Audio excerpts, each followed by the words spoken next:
70 Pro Max आ जाके देखिए पहला तो इंज ही लगता सी मेरे को Zexin Pro Max भी है ते 14 Pro Max भी है पर यार ये बहुत ही भारा मोबाइल इन्होंने ना बना देता है। बॉडी बहुत सख्त है इसकी, बहुत ज़्यादा मजबूत है, बनने ना इंजन को लगना आ जाएगा, बहुत मजबूती ना बने।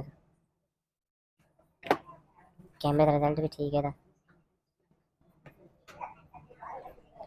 बहुत ज़्यादा मजबूत बनाया ना,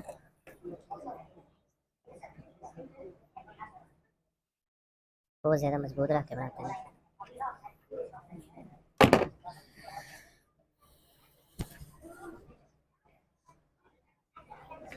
लगन तो इंज डे आम ही है,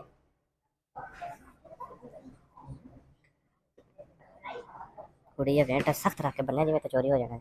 पीछे सेंसर लाया ये सारा हिस्सा इतना चेंज कर चाहिए, बॉडी बहुत सख्त रख के बनाई इसमें, ये थल्ले टिकेगा जल्दी टूटता नहीं, वजनी भी बहुत है।